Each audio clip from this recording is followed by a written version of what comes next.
estaba todo eso? ¿Dónde estaba? Bueno, para mí eh, fue esencial.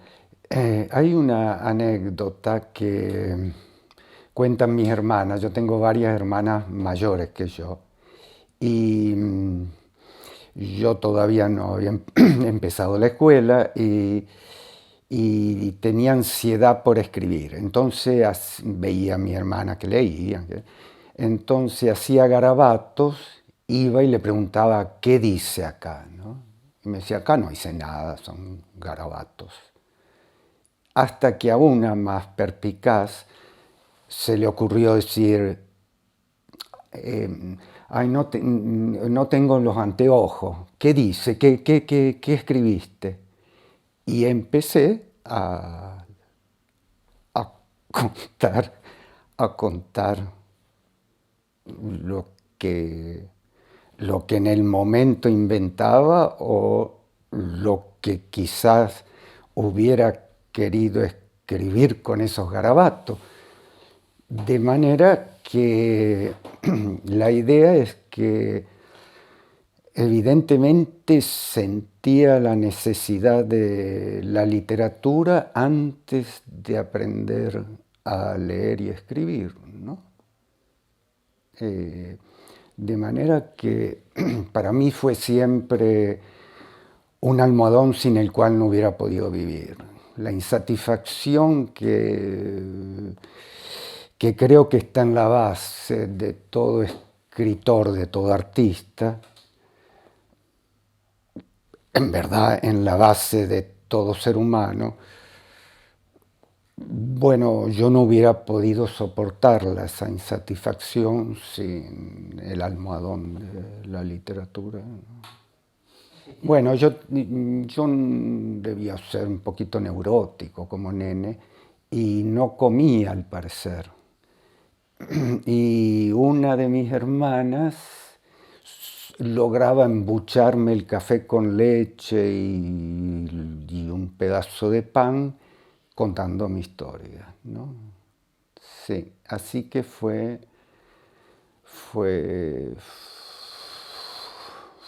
una hermana que me contaba historias. Sí. Y después, cuando ya supe leer, aprendí a leer y escribir, camino a la escuela había una biblioteca popular en la que entraba sistemáticamente a revisar y con el tiempo pasé de la sección infantil a curiosear en las otras secciones. A veces había alguna bibliotecaria moralista que me decía, esa sección no es para niños. Pero bueno, apenas se distraía, yo ya me bandeaba hacia todas las secciones de la biblioteca, ¿no? Es decir, que la curiosidad creo que es como un elemento esencial. Yo tengo talleres, pero no de escritura, de lectura, ¿no? Y lo que intento transmitir es esa necesidad de conservar la curiosidad de ir más allá de los gustos, de los propios gustos, ¿no? De explorar el infinito que es una biblioteca, ¿no? Sí, mi casa no era una casa de intelectuales, pero había libros, como solía haber en todas las casas de la época, ¿no? En mi familia son inmigrantes, yo soy hijo de inmigrantes, ¿no? Y tenían algo de... tenían una memoria ancestral artística, ¿no? Viste que se habla de los italianos inmigrantes que venían, los albañiles italianos que venían con un acervo que debía ser algo innato, ¿no? Bueno, en mi casa mi vieja tenía 3 tomitos de la Divina Comedia en italiano que le habían regalado cuando se casó. Había libros, y después los libros que me regalaban. Mi primera gran pasión fueron los libros de Emilio Salgari, las historias de bucaneros, de piratas. Yo no sé nunca si lamentarme o preciarme de haber sido reacio a los maestros reales. Y tuve la posibilidad de tener muchos. Por ejemplo, estudié en el Instituto de Cine de Santa Fe, donde tuve como profesores a Juan José Saer y a Hugo Gola. E inmediatamente, y fue mutuo, nació una antipatía, mutua, de rebeldía mía hacia ello y de rechazo de ellos hacia mí. ¿De qué provenía probablemente? De que eran dogmáticos. Es decir, yo era un pendejo insoportable y ellos no eran buenos maestros, en el sentido que querían imponer sus gustos, ¿no? Y así pasó con otra gente con la cual debería considerar un privilegio que tuve contacto. Después me fui a Italia y ahí tuve posibilidad de conocer, qué sé yo, a directores de cine y a escritores. Es decir, que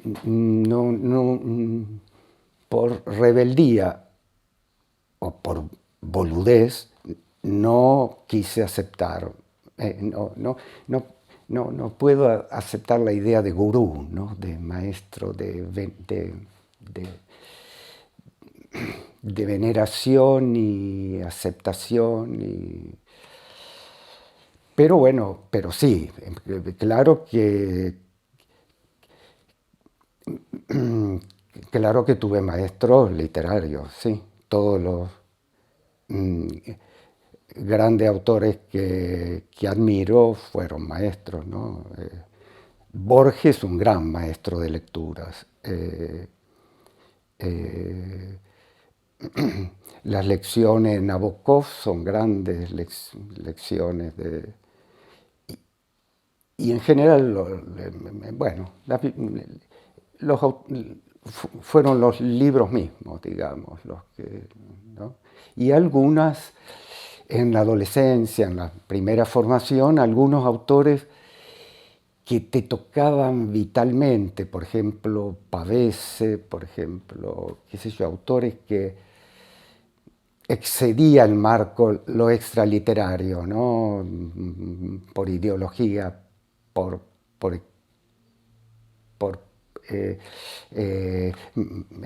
ser maestros de vida. Bueno, ahí sí, por supuesto, sí, tuve grandes maestros, pero en la lista capaz que debería extenderse a toda la gente a todos los autores que quiero, que me precio de ser un lector que ha crecido, que ha querido crecer, que por supuesto signado como todo por las condiciones temporales y por las condiciones temporales, sociales y convencionales de la época. Pero bueno, poco a poco fui desterrando ciertos tics inevitables, el esnovismo que me hizo en un tiempo querer a ciertos autores, o por lo menos trato de desterrar esas negatividades, ¿no? Sí, no sé mucho, no sé mucho. Cada vez sé menos cómo es la cosa. No necesito ritos especiales, excepto que escribo a mano y después recién paso a máquina o a computadora o lo que fuera. Fuera de eso, sí, algún estimulante, algún mate o lo que fuera. pero no sé muy bien por qué. Bueno, en suma, todavía creo, cada vez más creo en la inspiración, sea pedestre o alada, sea musa, Apolo o Espíritu Santo, bueno, no, pero no sé mucho de todo esto, y no sé mucho ni siquiera. Claro, si empiezo un cuento, ya sé que es un cuento. Si tengo una idea bien, pero si tengo la página en blanco, no sé lo que me lleva a que lo que salga sea un poema no sé nada de todo eso. Creo que a veces me asombra cuando leo mis cosas. Bueno, en principio mi obra es muy dispar porque tengo una beta de novelita narrativa, de aventura, que la pueden leer los adolescentes, que nació así, yo no sabía hasta que terminé el primer libro de esta manera, me di cuenta, alguien me dijo, es una literatura para chicos, para adolescentes. Y recién ahí me di cuenta que estaba esa beta, ¿no? Es decir, que tengo esa beta. La otra,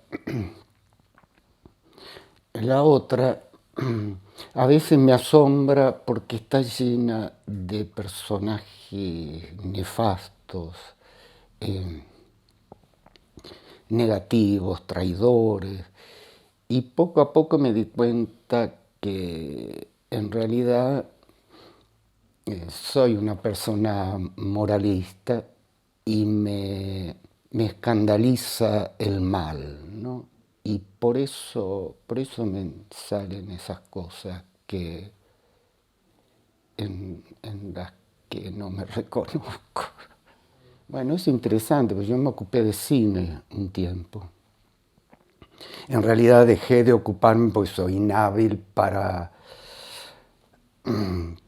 una, para un hecho, un fenómeno industrial como es el cine, ¿no? Y tiendo a la soledad. Pero más allá de eso, es porque entendí que la literatura está siglos, por un lado, siglos en avance con respecto a la estética, la estética audiovisual, digamos.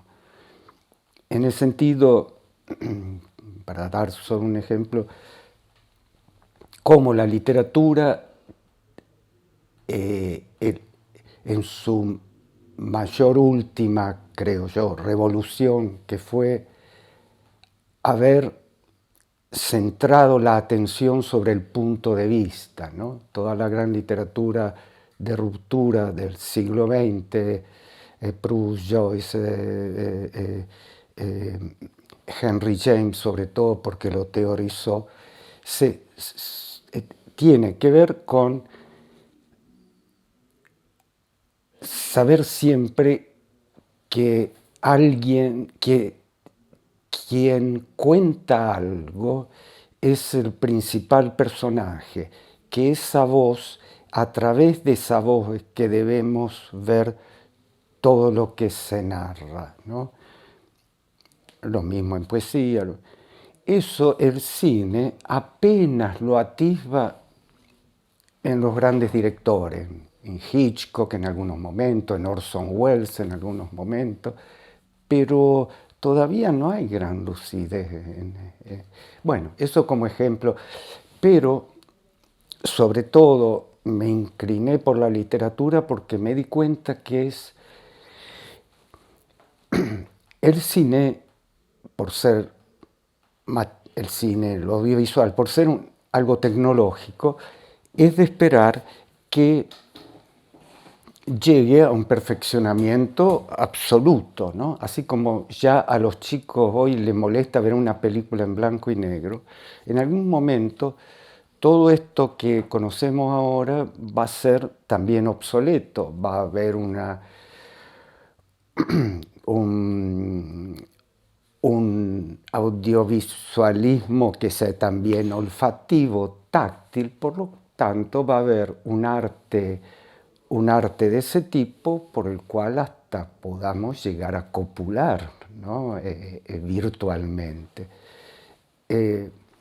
La literatura va a permanecer porque en la literatura lo que sucede es un hecho mágico que es, hay un autor que escribe y hay un lector que lee eso distinto a como lo leen, cada lector lee de manera distinta porque lee, transporta a su espíritu lo que lee en base a su bagaje de conocimientos, de experiencia, de competencia,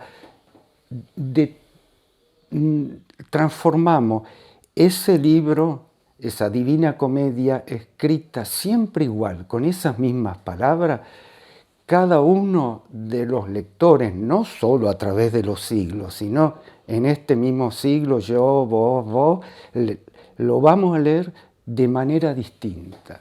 Bueno, esa es una magia que asegura la supervivencia de la literatura para siempre, ¿no? Ya soy grandecito y viví intensamente, pasé y además soy temerario, así que pasé por todas las instancias que vivimos en nuestro tiempo. Y mi conclusión es que el rol del escritor es ser valiente para decir lo que interiormente tiene que decir contra toda imposición de cualquier orden, incluso las de sus creencias más firmes. Eso para decir que el compromiso social del escritor debe convalidarse con su autoexamen de lo que ve, tratando de pelear contra toda imposición de lo que hoy llamamos políticamente correcto y que va cambiando y que, bueno, pero que siempre está como imposición, ¿no?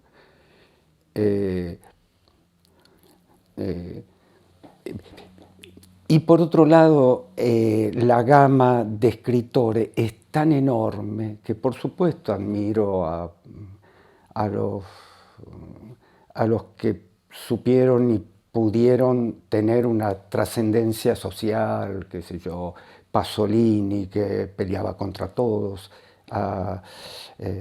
Bueno, en Argentina tenemos un montón, ¿no?, de ejemplos.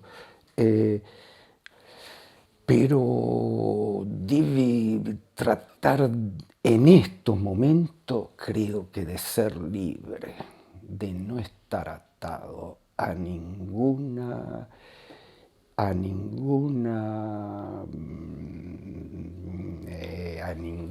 imposición. Debe estar libre del Estado. El vacío absoluto, la deshumanización, ¿sí?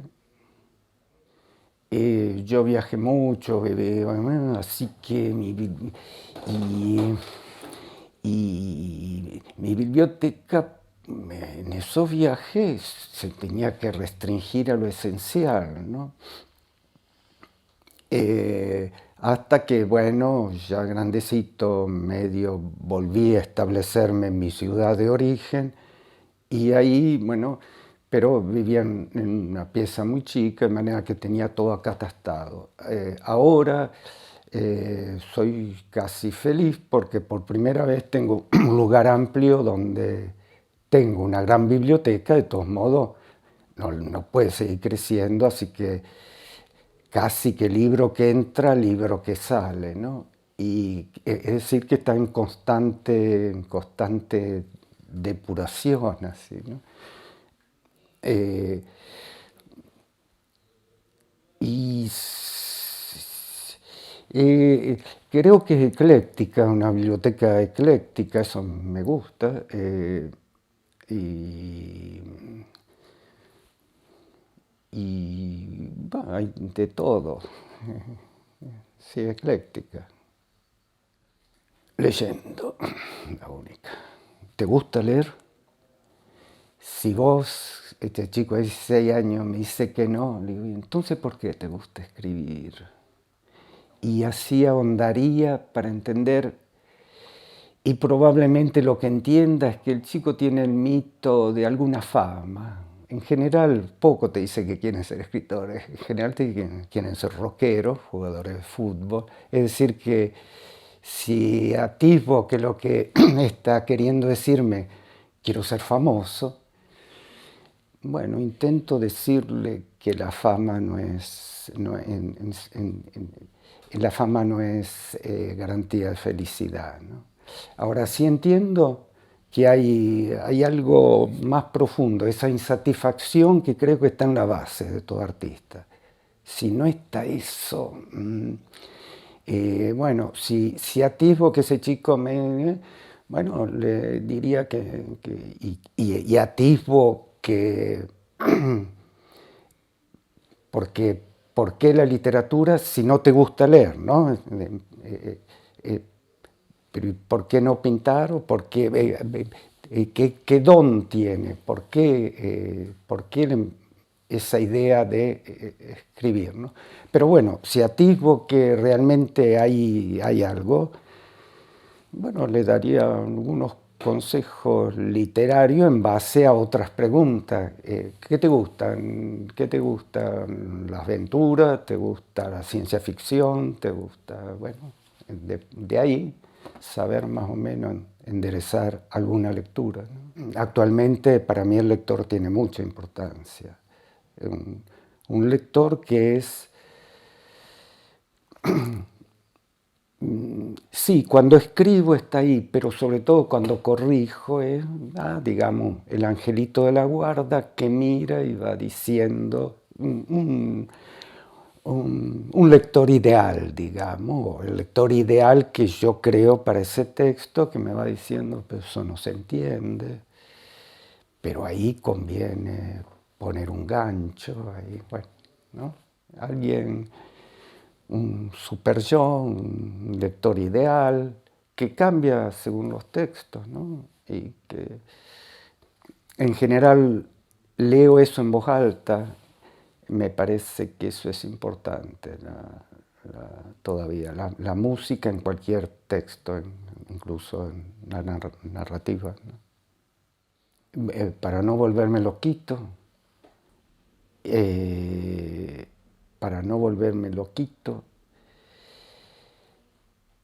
para que me quieran más, para que me quieran, para que ya no, pero precisamente porque ahora ya tengo la veste de escritor, pero en un tiempo porque yo era un poquito excéntrico y la escritura me daba la justificación para ser aceptado socialmente.